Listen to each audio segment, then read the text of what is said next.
What's up, guys? This is the Four Corners Podcast, part of the Specialized Sports Analysis Worldwide Network of podcasts. This is our first show. I am Keith Rivas, and I'm joined by two other members of the team. Go ahead and introduce yourselves to the audience, you guys. Hey guys, my name is Abraham Lawal. Nice to be a part of this fun adventure. Hey, my name is Corbin Warnock. Nice to join you.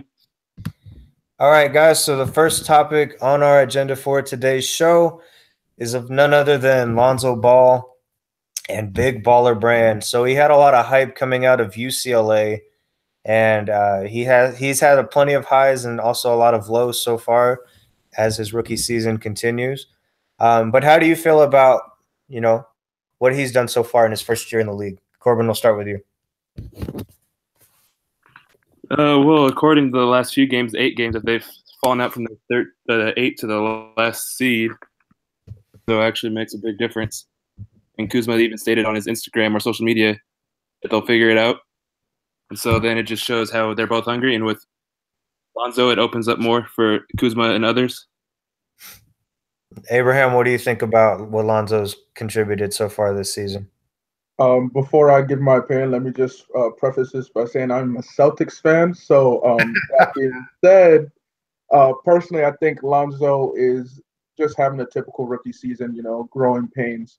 But I do agree with what Corbin has said.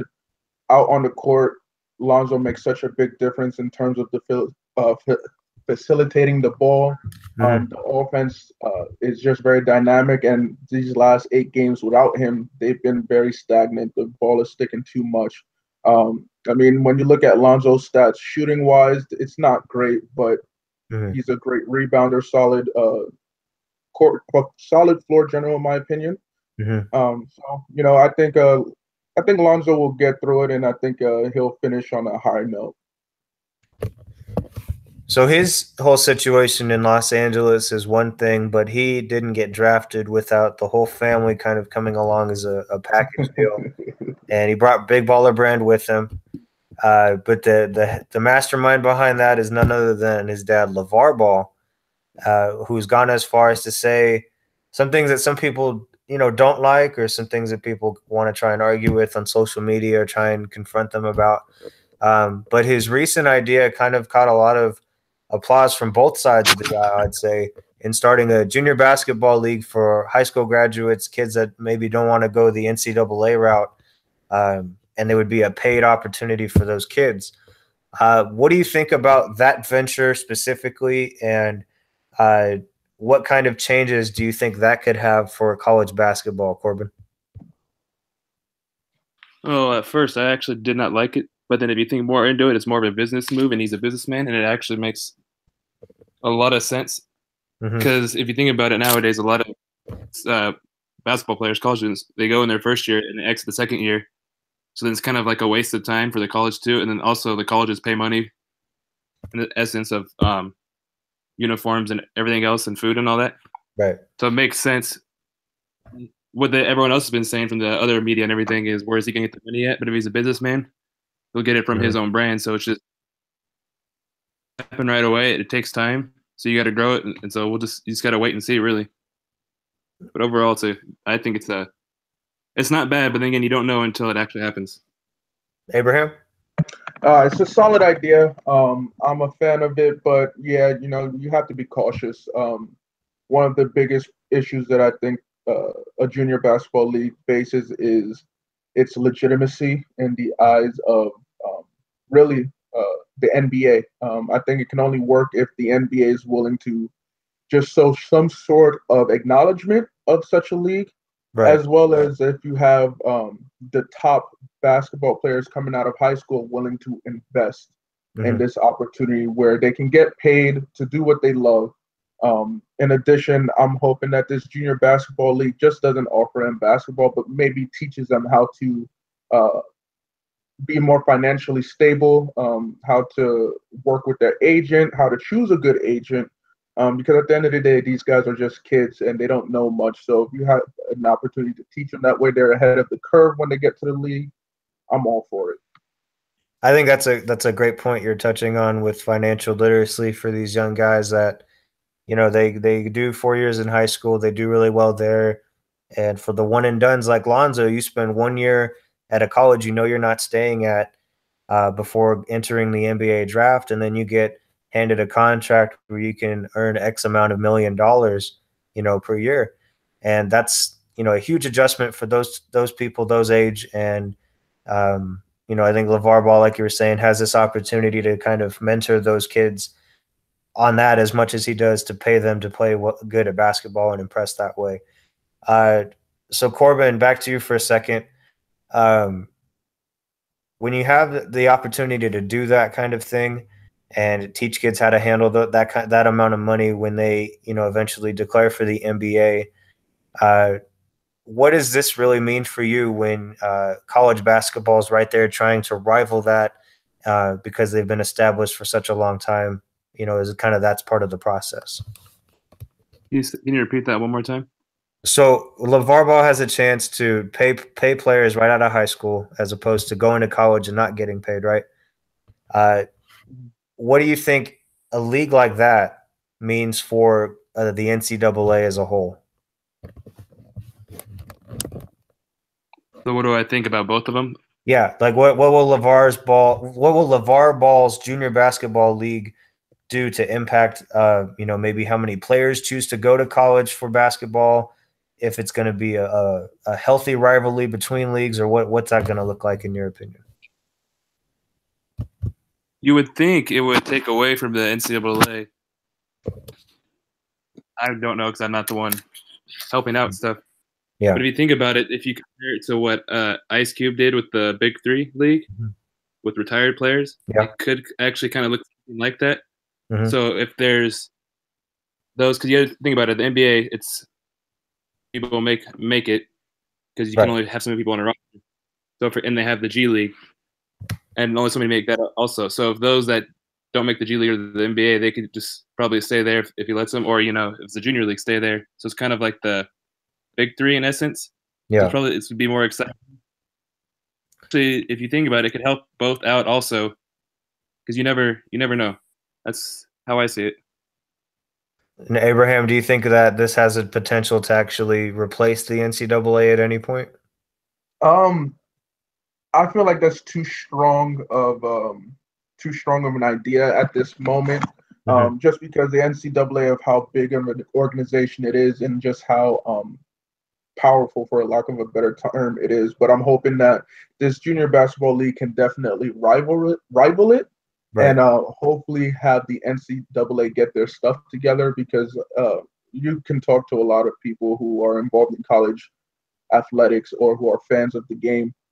Everybody has their qualms about the NCAA in terms of how they regulate things. So hopefully the league started by LeVar Ball can help rival that and help provide some healthy competition. And a side note on that, family, before we transition to the next thing we want to talk about, has to do with Lonzo's two younger brothers, LaMelo and LiAngelo. One is LiAngelo getting pulled out of UCLA after the entire incident in China, and LeVar Ball wanting to go a different route. He also pulled LaMelo Ball out of Chino Hills High School to really develop his basketball skills. They're set to debut January 9th in Lithuania. Do you see the younger Ball brothers having any shot at the NBA going this route, Corbin? It's probably going to sound crazy, but like LiAngelo, out of all three, I personally, in my opinion, think he's the best out of all three of them. But if that incident happened in China, he stayed at UCLA. So as we all know, most likely took him out of UCLA because he can't play. So that's what happened. Yeah. So that might have not been his choice. I don't know the facts behind that. That could have been his dad's choice. Right. I could probably see one of them making it. I don't know about LaMelo because he's still in high school, or that age group. So I don't actually know. But LiAngelo, that actually might be a good idea, because if you think about it, a lot of basketball players that play in they come back, and some they're either the ones that are like NBA, right, come back and good, and then some are rookies and do good. Right. Depends on the level over there of how that level is. We'll see if the media gets to them or not. Abraham, do you think this is going to be a smart move for the Ball brothers? I'm I suggest I apologize. I support the move. Yeah. I think at the end of the day, they're going against grown men, Right. and competitive basketball, and that can only help make you better. So especially for someone like LaMelo, given that he's just still a teenager, still a young kid, we'll get to see how disciplined his game is and how he can hone his skills as he plays against grown men. So I'm hoping that it works out for him. I think it can work out really well for them. And one of the things that will help is the fact that their name is Ball. So they will always have eyes on them. Yeah. And as long as they can show out and really show that, hey, they got what it takes to compete on the biggest stage of them all, the NBA, why not? LeVar Ball's ultimate goal with all of this, though, is not to just get them into the NBA, but to all be on the Lakers with Lonzo. And I'm sure you guys can remember just kind of how much flack LeVar got when he initially had said, "Oh, Lonzo is going to go to the Lakers. I know it's going to happen." And then everything that subsequently happened, and now Ball is the lead point guard for LA. While it could get them into the NBA for LiAngelo and LaMelo, do you see this actually getting them anywhere near purple and gold? I believe it will come down to Magic Johnson and what he believes he wants to do in terms of what Zoe's impact to the Lakers will be in the long term, and coming together just because it would be good for business. And at the end of the day, you got to realize that the NBA is a business.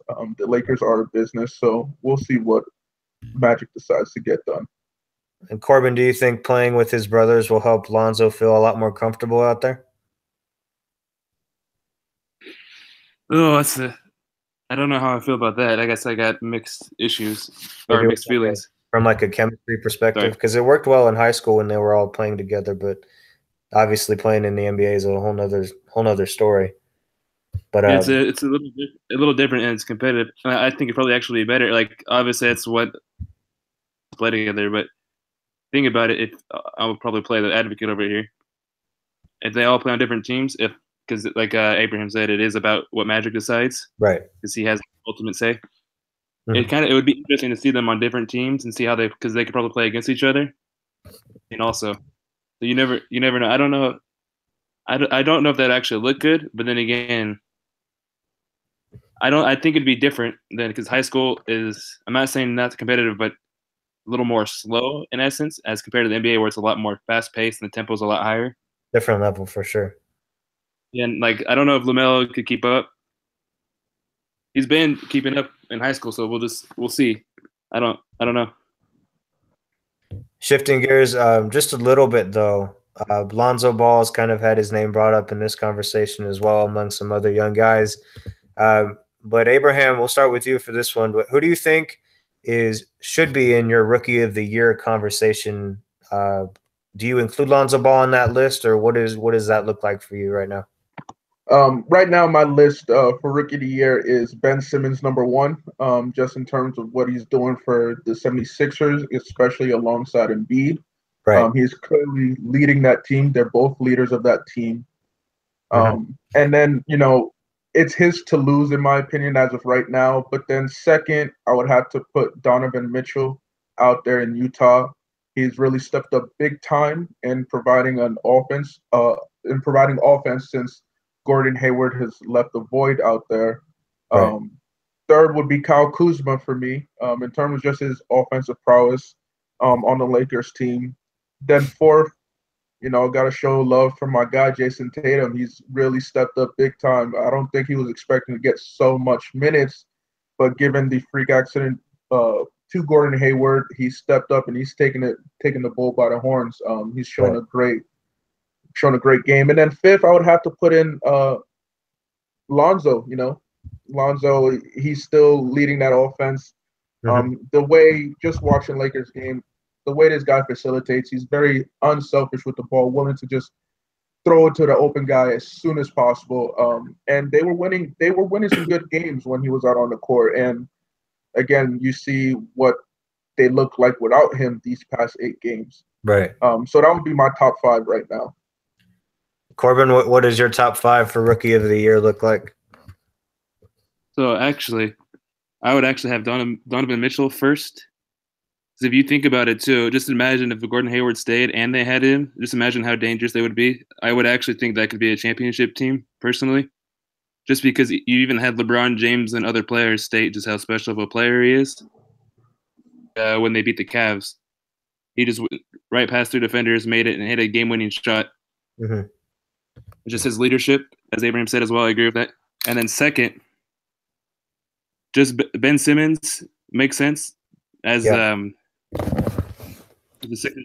They've turned around and they have that. They also have veteran leadership in JJ Redick, Amir Johnson, and Jared Bayless. And it's just not just the way that he is leadership, but just his all around talent and skill that he has. Right. Forward, that's his body type built, but he's so versatile, which makes it so dangerous. It's just hard to defend. Right. And then third, that's when I'd have it tied between Tatum and Dennis Smith Jr. The only reason I would say I have it tied is because Dennis Smith is more the leader of the Mavericks, and they were last, and now they're moving up. They're getting closer to like the playoff spot, and like he's also special. If you just see how high he jumps and like his vertical leap, yeah, especially skills with the handles, crossovers. It's fun and exciting to watch. And Tatum, the reason I have him tied is because not that he's not good, it's more that they have so many other special players around him. He does his work. He does his job, basically, is how I could put it in the shortened words. Right. If you think about it, as in Dennis Smith, there's Dirk and there's him. So those are like the 2 top talents. As with the Celtics, you have Tatum, Brown, Irving, and I can go on with more. Yeah. So that's like the top 4. Then 5, I would have to say Kuzma, actually, just what he does is defense, and then his shot selection and accuracy and choices. Yeah. It's like he doesn't really miss either, which is it's fun to watch. For me, I would think my top 5 starts similar to Corbin's, just because I'm in the Salt Lake area right now, and just kind of seeing what Donovan Mitchell has done to turn around a franchise so quickly. And it's kind of funny how Gordon Hayward's absence in 2 different places has kind of opened the door for 2 different rookies to be in that conversation. Yes, you know, Mitchell taking over with the Jazz, and now the injury in Boston giving Tatum that door. I like what I see from Mitchell. His numbers obviously aren't higher in assists or rebounds as some of the other guys, but he's the best scoring rookie right now, averaging just over 18 a game. And when you think of what Utah has outside of him, besides maybe Rudy Gobert and being a better defensive team, he's their biggest offensive weapon, and he's got them hanging around, you know, potentially trying to push for a playoff spot in one of the lower rankings to try and sneak in and play in a top team in the first round. After him, I would have to put Kyle Kuzma. I mean, I think that, you know, he is a difference maker, like you said, Corbin, and also Abraham, you mentioned him for a minute. I just don't see how any way that you can put him lower than second, just because he's outplayed Lonzo Ball. He's also had to kind of fill in when Larry Nance got injured, similar to how Tatum had to step up, and he's done, I would say, even a more exceptional job for his team, because that was a position the Lakers really needed an answer at. And they now have that in Kuzma, and I don't think they were expecting that, even picking him at 27th. And obviously the rest of the league overlooked him as well. Third on my list, I would say Ben Simmons. Like you guys have all said already, you know, Simmons is that kind of athlete that can really dominate the game and take over at any point. And with Embiid helping him out, and hopefully Markelle Fultz can kind of be able to fit into that picture in Philadelphia. But Ben Simmons has made it apparent, you know, this team can win with or without Markelle Fultz. And it just kind of goes to show that if you do trust the process, at least in their case, it pays off. And then fourth, I have a different pick than you guys mentioned in your top 5, and that would be in Atlanta, John Collins. You take a terrible team like the Hawks and try to find a diamond in the rough, and you don't have to look past Collins to really find that. He's averaging 11 a game, in terms of points, and he's got 7 rebounds as well, which is third best out of the rookies so far this season with rebounds. Obviously, you wish the Hawks are having a better overall season, and I do think that them being in the position they're in right now as a team is why it's easy to overlook Collins. But just some food for thought at number 4. And then last at number 5, I'd have to put Dennis Smith Jr. I do like his explosiveness, and I do think once Dirk leaves, he's going to have to assume that captain role with the Mavericks that Mitchell was kind of having to deal with in his rookie season. And I think that makes him way more dangerous down the road because by the time Dirk actually leaves, he'll have enough time to develop mentally as a player, to study the game more, and to really take on that persona of what it is to play for his team and really represent that well. I leave Lonzo Ball off only because with his recent, injury and not playing for a little bit, I need to see a little more from him to know that he's going to be able to consistently put it up. Because if he's putting up anywhere between, the second youngest player behind LeBron to post a triple-double, or he has like a 1-for-15 shooting night or something crazy like that, I need to know he can be a little better than that, even if that means being in the middle, for me to really put him anywhere other than that. So that's your guys' thoughts on Rookie of the Year. And now we're going to – oh, go ahead. I will say one more thing. I have to give an honorable mention to Lauri Markkanen out there in Chicago. He's putting up numbers for a rookie, 14.7 points per game, and he's second amongst rookies in rebounds with 7.4. He's balling, and these last few games, the Bulls are they're shocking people. They're getting some wins that we weren't expecting to get. But yeah, so that's my honorable mention. Absolutely. Shifting real quick now, guys, to the playoff picture for the NFL coming up this weekend is the wild card matchups. So Saturday, we have Tennessee visiting Kansas City to start the playoffs, and then later the Falcons will head to LA and face the Rams in the Coliseum. So just real quickly with all of that going on, we'll go and just kind of talk about our picks and why you picked that team to win that game. So Corbin, who do you have between the Titans and the Chiefs? This may or may not come to a shock as everyone listening. I would actually pick the Chiefs just because they're at home right now. Okay. They did in the very first game of the season. They did beat the defending champions, Super Bowl champions, the New England Patriots. Mm-hmm. And then yes, they went on the However, if you remember the last few games, including the last game where they rested everyone, right, 5-game winning streak to close out, because it's not how you start, it's how you finish, and they finished strong even with the reserves. And at home, they're dangerous. So this could be a game for them to prove to everyone, all their doubters, that they are still legit. And the Titans, I like them. Yeah. It's just all the inconsistencies. Yes, it's kind of contradictory, but they also have inconsistencies. And when you beat the Jaguars on a must-win game, mm-hmm. Probably they were in their starters, but they could also beat you again if you meet up with them. Excuse me. Their running game is good with the Titans' running game with Henry and Murray. Uh-huh. And the passing. But it's just the receivers. They don't have anyone very top tier per se, for example, as like Julio Jones. Right. An example. But they do have a top running game. So that's why I got to give it to the Chiefs because they have it all around consistency, especially the Chiefs' defense. Yeah. Peters, everyone else. It's just. Do you have it being ridiculous. A high-scoring game, or do you have the Chiefs kind of blowing the Titans out, or ending close, or what do you think will happen with the score? Ooh, that's a good one. The reserves, they put up high numbers, and if they're gonna keep their foot on the gas pedal, right. It could actually be. If you remember 2-3 years ago, when the Chiefs actually played another AFC South opponent in the playoffs, the Houston Texans, they shut them out 30. I believe it was 30-0. Yeah. It could be another game like that, unless the Titans pull upset. So, but I got the Chiefs prediction, probably 35-12. Straight to the point. I like it. What about you, Abraham? Who gets the win in that game? Which game are we covering again? The Titans and Chiefs. Titans Chiefs. I believe Chiefs. I gotta give a big shout out to Kareem Hunt. He he helped me win my fantasy football league. I had a nice duo of Kareem and Gurley, so I appreciate them. But the Chiefs are just overall the more talented team, especially on the offensive side of the ball. I know they had their struggles, but they'll get it together for sure.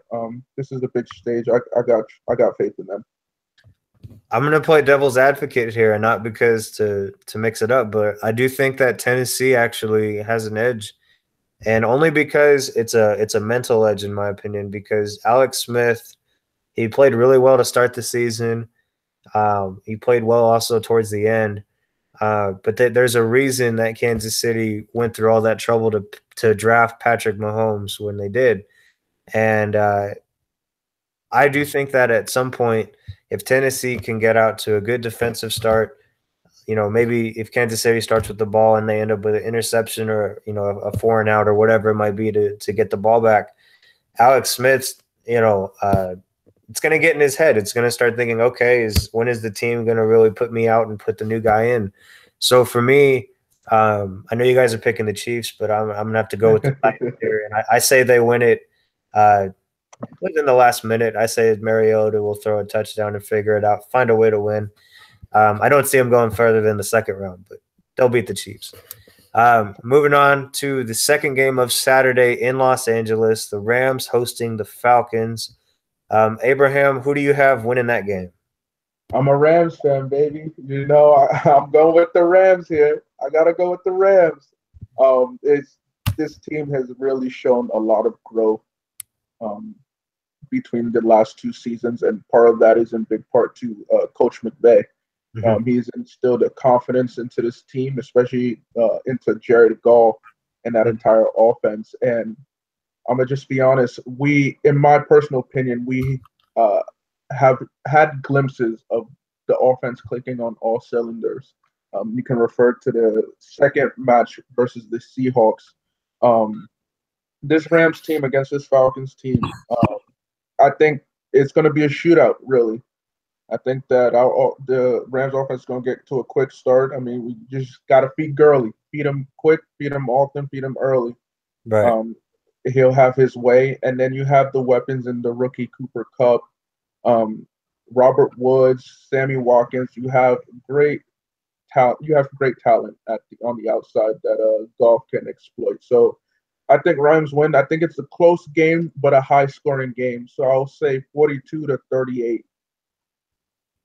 Corbin, what do you think is going to happen on Saturday?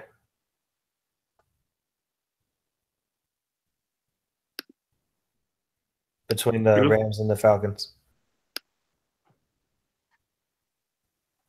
Oh, jeez. I'm more biased towards the Rams. Yeah. But just because I know. If you're honest about it. Yeah. Being honest, I'm biased towards Jared Goff because his first year, everyone thought he was going to be good, and I told everyone, good. And I know some of his family, so that's why I'm a little more biased. But if I go a little play vice versa advocate, the Super Bowl last year, and then again, yes, they did blow a 25-point lead.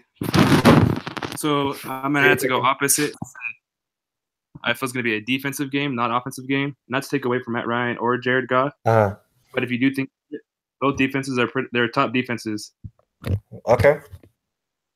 I feel like the Falcons, they are hungry, but they could have that hangover because they barely made the playoffs. Won, they would have been out. Yeah. So I'm going to have to go with the Rams too.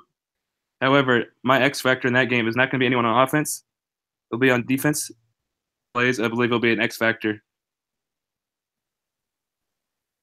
with 2 picks and 2 deflected passes and 1 forced fumble. Nice. That's my bold predictions. So what's your final score look like?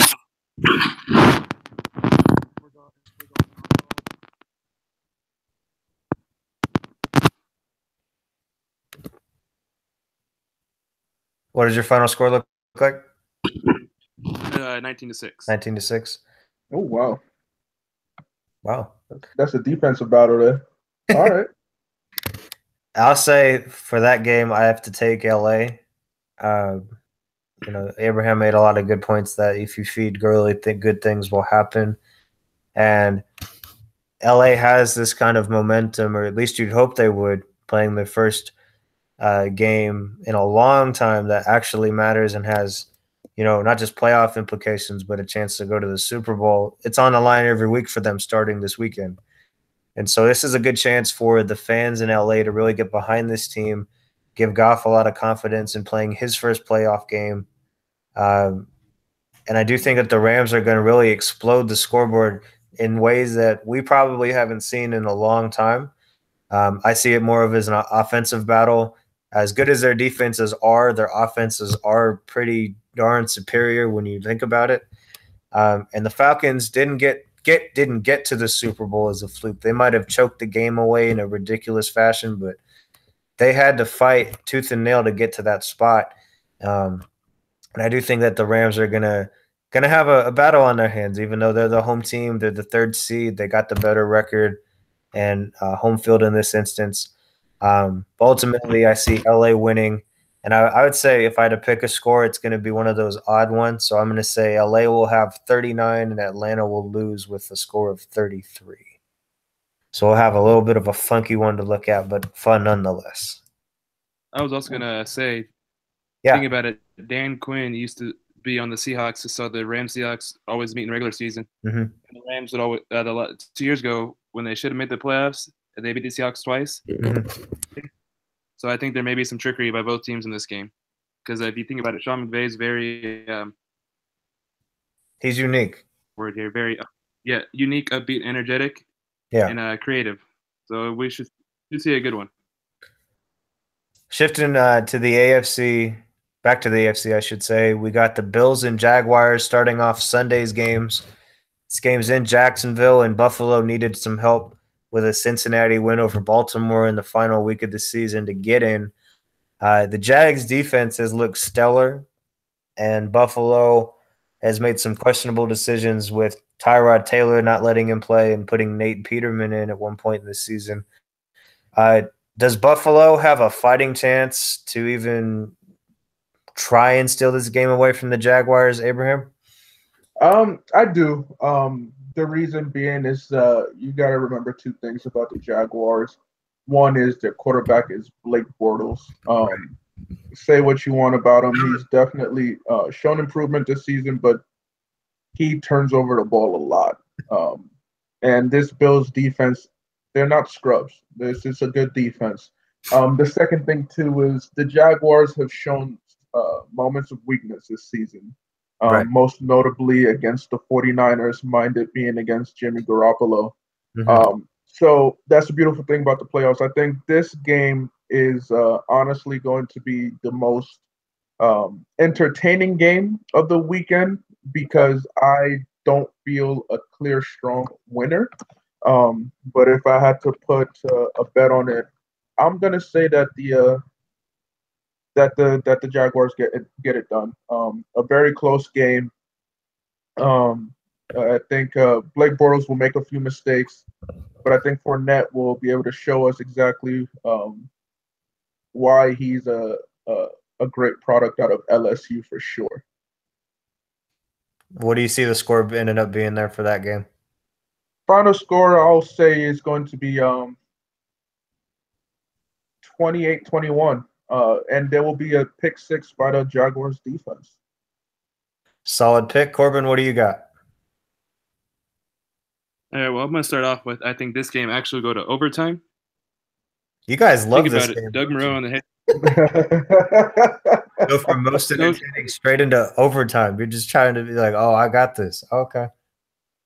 If you remember correctly, Doug Moreau actually used to coach the Bills back then when they were decent and they were working on the way to the playoffs. So he helped build them to where they're at. Right. And then Rex Ryan afterwards and all that. Okay. And on top of that, everyone said say what you want about Bortles, but he has proven his point. Mm-hmm. And you think about it, the other three in his class, Johnny Manziel and Teddy Bridgewater, he's the one that stayed consistent. Manziel's now out, and I don't even know if he's in the Canadian Football League anymore. He's way back because he had a non-contact injury. Mm-hmm. And I'd say it could be a defensive game because the defenses. However, with that said, usually in the playoffs, things are opposite. So we could actually see an offensive game. Good. With that move, with But what does that mean the Bills actually can pull off a road win, you think? possibly, because if you think about it, with Sean McDermott, he did coach the Panthers on the defense, and he helped them to a Right. Super Bowl, which they did lose, but he's the defensive coordinator, not the offensive coordinator, and that game was a defensive battle as well. Mm-hmm. And I think that statement where he benched Tara Taylor, I think that was more, yes, it was probably a mistake. Right. It was more of a statement as I'm the coach, I'm doing what's best for our team, I'm making a statement. And it proved to actually help them as they made the playoffs. Yes, they got help, but they did make the playoffs. And Tre'Davious White, one of their rookie cornerbacks, is just his skills and his hard hitting, tackling is amazing. So who's your pick for the Jaguars? If you remember, they beat the Steelers this year too. So it is a teeter totter. Just because the Bills in the playoffs are like they could make the Super Bowl in the past when they made it 3 years and they lost all three.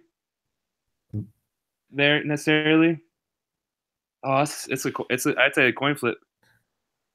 But if you had to pick one, I would say that I'd pick the Bills just because they're better on the road normally.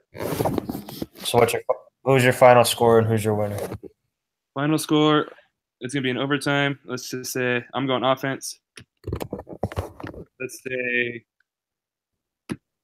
38-30. Fair enough. For me, I see this game being a really good chance for us to show, or us to really see that the Jaguars are super lenient on this defense. I do think Jacksonville squeaks by. It's going to be tough because of how much they've been able to use this defense throughout the regular season to get where they're at. I just see Blake Bortles kind of being that stumbling block still for me. I'm not convinced that he can be a good enough quarterback to be bad and still have his team advance too far in the playoffs. I do think there's a lot of what ifs when it comes to Buffalo. And I do see the Jaguars kind of winning an ugly game here. I'm going to say it's going to be a 13-10. One of those low-scoring, ugly, grinded-out kind of games. That's just me. And then going into our final pick of the weekend for the NFL playoffs, we've got Carolina visiting New Orleans, Cam Newton trying to get back to the Super Bowl after making it to Super Bowl 50, and Drew Brees trying to get the Saints back on track when they've had a pretty good hot streak during the regular season. Saints are at home. So, Abraham, who are you picking for the Panthers and the Saints? It comes down to which version of Cam we see. Are we going to see Superman Cam or are we going to see mediocre Cam? But I love what the Saints got going on with their backfield duo of Kamara and Ingram. I think ultimately this will come down to who plays better defense. Both offenses are pretty tough, and as a result, I'll have to go with the Panthers. I just trust their defense a lot more. No slight to Lattimore out there in New Orleans. He's a great player for sure. Probably Right. Defensive Rookie of the Year. But I just feel better about the Panthers. They've been here before. You know, they're back in it. A year removed, and again, if we see Superman Cam, I just don't see that Saints defense stopping them. I think this game ends up being a 21-17 game. Corbin, who you got in this one? I'm gonna have to disagree and go with the Saints. Yes, I know it's playoffs, but you think about it, the first game they did play, the Saints blew out the Panthers 34-13 on the September 24th. And then the next game they played was 31-21. And if you think about it too, also the Falcons did just beat the Panthers to go into the playoffs. Point with the Panthers defense, however, I don't trust their secondary more than I do their secondary because you have Kuechly and Davis and Cecil, not Cecil Short, everyone else in the front. Just unbelievable. They're just the receivers. Think about it, they got rid of Kelvin Benjamin, so who else do you have that can step up and make plays when Cam needs you, as with the Saints? Yes, they started inconsistent. They're kind of like the Chiefs, but in the NFC, and they started doing good on this long winning streak. And Drew Brees, It's not the first time he's been here. He's won a Super Bowl before when the city was all in despair as well from the hurricane. And yes, their defense is sketchy also, but then Lattimore has proven himself, and also Cameron Jordan, I believe it is as well, the front seven. The way they play as a team and all together, and I've got the Saints just because they've been there before and they've blown them out, and they know what they're doing. So is this one gonna be a blowout as well? I'm actually gonna say no, because both quarterbacks have experience. I'm gonna say it's gonna be like a normal game, probably like 24-17. Pretty close to 21-17, like Abraham predicts, just a different team. I would have to go with Carolina, though, in this game. I do think we're going to see Superman Cam, just because it's that playoff time. You're going to see him be a lot more hungry and kind of play like he did in Week 17 to get them to this point. They're very familiar with New Orleans because it's a division rival, and I do kind of see this one being I would say this one for me is going to be the more entertaining one. I know you guys have a lot of hope in Buffalo and Jacksonville. I just see a lot of firepower to close out the weekend with this game being in New Orleans. But I think Carolina pulls this one out in overtime, though, and I think they'll get it done with 27-24. That being said, that's our predictions for how Wild Card Weekend is going to turn out. Before we get to the last topic, I do want to bring up the Super Bowl. Do you guys know who you see playing in Super Bowl 52 in February? Go first. I'd like to hear. Honestly, man, I'm originally from Jersey, grew up on the East Coast. Patriots are going to represent the AFC. I don't like to doubt greatness, and I'm not going against Brady and Belichick. So I say it's going to be Patriots versus maybe Vikings. Patriots versus Vikings for the Super Bowl. I don't know, man. I feel like the Vikings could probably get over that hump now. If it ends up being so, it's going to be a great matchup. Vikings have a phenomenal defense, but for me to confidently say that the Vikings beat the Patriots, man, we saw the Falcons' defense was really good, and Brady got it done. So I say Patriots will. Tom Brady will get ring number 6. Corbin, what do you think? Well, it's definitely interesting. I would say Patriots. I don't think that necessarily right now. I don't like to doubt them either. However, especially if the Steelers, if you remember that game, right, they should have won that game. Nowadays, who knows what it catches anymore? Because they should have won that game, which proves even without one of their best defensive players in Ryan Shazier, they could beat the defending Super Bowl champions. They should have won that game. Mm-hmm. So I still think the Steelers have a shot. It's going to be them. It's going to be New England and championship. So I have to say Steelers. But before I continue, let's not forget we could see a Jags Rams or Jags Vikings Super Bowl, which would be really different for everyone and really weird. But then on the NFC, that's different because you would think the Eagles, but Wentz is gone. So can Nick Foles play as he did in the past, the Eagles in the regular season? But can hurt that in the postseason? Mm-hmm. I'm riding the Saints bandwagon. To be honest, I like them. I could see it. The Vikings, they're good. I still don't trust them necessarily. It's just their defense is good. It's their offense. I don't trust them. So I could see it. The Saints be the Saints and Rams. I've told people I could see the Saints and Steelers be Super Bowl, and then that's even hard to pick a winner right there. But if I had to pick, that's just I like the Steelers defense better. I'd go with the Steelers over the Saints. For me, I'm a Vikings fan, so it's kind of refreshing to see that they've gotten to a point where they do have a chance, at least, with Wentz being out. They're the second best team ranked in the NFC, but they have a complete team. Teddy Bridgewater's looking okay. You know, it's good to see him back on the field, and Casey Keenum has played good enough and sometimes lights out to keep this team in contention.